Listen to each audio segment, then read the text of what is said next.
Bismillahirrahmanirrahim. Assalamualaikum warahmatullahi wabarakatuh. Waalaikumsalam Waalaikumsalam warahmatullahi warahmatullahi wabarakatuh. wabarakatuh. Kami dari kelompok 3, kelas S8D, ingin mempresentasikan materi Culture Ideology. Dengan anggota saya sendiri Armando Julianti.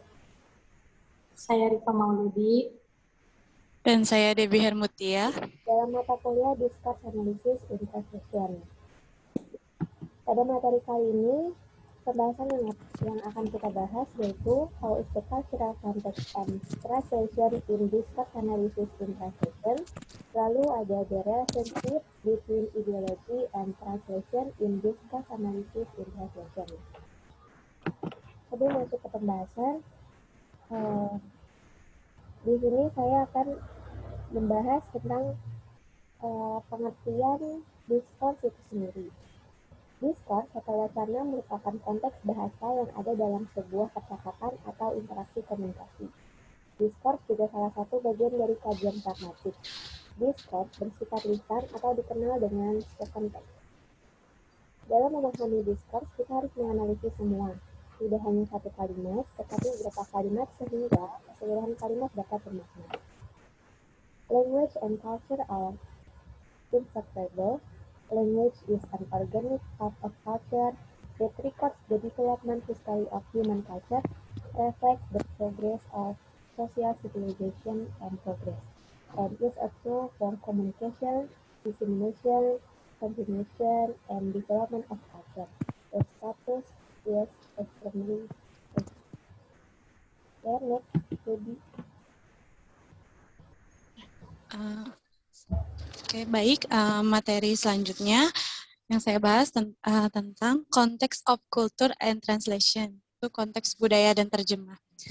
Penerjemah tidak lepas dari budaya karena memiliki hubungan yang erat. Suatu bahasa akan membentuk budaya dan sebaliknya. Ia memiliki makna yang dibungkus oleh budaya sebagai tempatnya. Tidak dapat dipungkiri bahwa seorang penerjemah sering menemui kesulitan dalam menemukan padanan yang tepat dalam budaya penerjemahan. Jadi penerjemah harus menguasai kompetensi linguistik, budaya, strategis. Penerjemahan merupakan kegiatan budaya yang dipengaruhi oleh banyak faktor sosial dan budaya. Bahasa adalah budaya. Budaya adalah tanah bahasa dan terjemahan adalah jembatan komunikasi antar budaya. Terjemahan pada dasarnya adalah masalah komunikasi lintas budaya. Terjemahan sastra lebih kompleks daripada terjemahan yang bukan terjemahan sastra, terutama melibatkan berbagai faktor budaya. Agar dapat menerjemahkan dengan baik, penerjemah harus memahami segala macam faktor budaya dalam bahasa sumber dan bahasa sasaran, yaitu konteks budaya. Jika tidak, maka akan menyebabkan terjemahan tidak tepat. Menurut Lou Changpei, seorang ahli bahasa terkenal, berkata, bahasa adalah kristalisasi budaya nasional. Budaya masa lalu bangsa ini disebarkan olehnya, dan budaya masa depan juga berkembang karenanya, sejak akhir 1980-an. Pengaruh kebudayaan pada penerjemah-terjemahan adalah aktivitas yang diungkapkan oleh penerjemah bahasa lain dalam bahasa lain. Ini adalah ekspresi semantik dari bahasa dan interpretasi budaya. Oleh karena itu, terjemah adalah sistem bahasa dan budaya yang sangat aktif dan yang terdiri dari banyak elemen. Bagi penerjemah, dari sudut pandang komunikasi budaya, teks terjemahan harus dianggap sebagai bagian dari latar belakang sosial dan budaya yang luas. Penerjemah harus mengenali faktor budaya dalam teks sumber untuk menerjemahkan terjemahannya yang diterima oleh sang pembaca. Seorang penerjemah yang sukses harus memiliki kualitas berikut ketika berhadapan dengan faktor budaya dalam penerjemahannya. Yaitu dua budaya terkenal, seorang ahli pemahaman budaya, transmonis fleksibel dari orientasi budaya, sensitivitas lintas budaya yang tinggi, dan tingkat evaluasi budaya. Materi yang selanjutnya yaitu ideologi. Definisi dari definition of ideology. Definisi dari ideologi yaitu menggambarkan hampir identik dengan budaya. Dengan demikian, ideologi adalah skema sistematis atau kumpulan ide atau konsep yang terkoordinasi, terutama tentang kehidupan dan budaya manusia. Cara atau isi pemikiran yang merupakan karakteristik individu, kelompok, atau budaya. Menurut Kamus Internasional Baru Ketiga Webster 1993, dalam arti yang sangat luas dan tampaknya tidak bisa ideologi terutama dibahas dalam studi penerjemahan yang difokuskan sastra. Lalu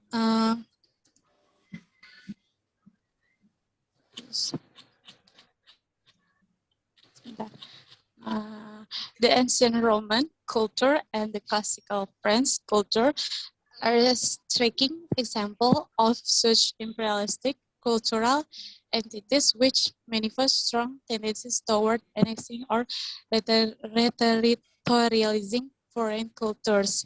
Such view point to a strongly negative connotation, even when defined as a main cultural component. Ideology appears to be manifestation of power.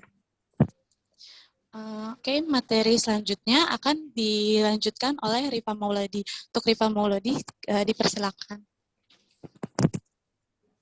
Ideologi dan aksiologi. Ideologi dan aksiologi itu kan interaksi antara ideologi dan aksiologi telah menjadi perhatian khusus dalam studi penerjemahan. Karena dalam komunikasi yang menggunakan terjemahan, penerjemah dianggap memiliki derajat kebebasan ekspresi yang lebih tinggi dalam hubungan dengan kedua pembicara, sehingga penerjemah terkait untuk tetap berpegangan pada ideologi. Lalu yang selanjutnya ada translator's choice. 5 penerjemah memilih metode penerjemah tertentu. Pilihan leksio gramatikal mereka dengan demikian tidak menunjukkan ideologi atau aksiologi mereka, meskipun tidak relevan dalam situasi terjemah. Dalam beberapa konteks penerjemah, aksiologi dapat saja menjelaskan pilihan penerjemah. Intinya tuh gini ya, sebagai penerjemah, kita harus memahami ideologi dan nilai yang terkandung dalam konteks dan terjemahan yang kita buat sedikit banyak mewakili nilai atau pilihan si penerjemah. Gitu. Lalu, kesimpulannya akan dibacakan oleh Ananda.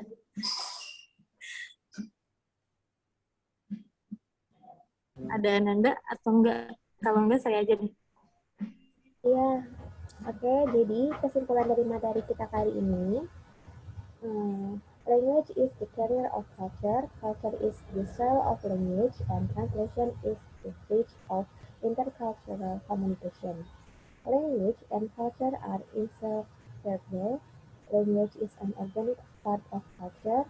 It records the development history of human culture, reflects the progress of social civilization and progress, and is a tool for communication, dissemination, continuation, and development of culture. Oke, sekian dari kelompok kami. Kurang lebihnya mohon maaf. Wassalamualaikum warahmatullahi wabarakatuh.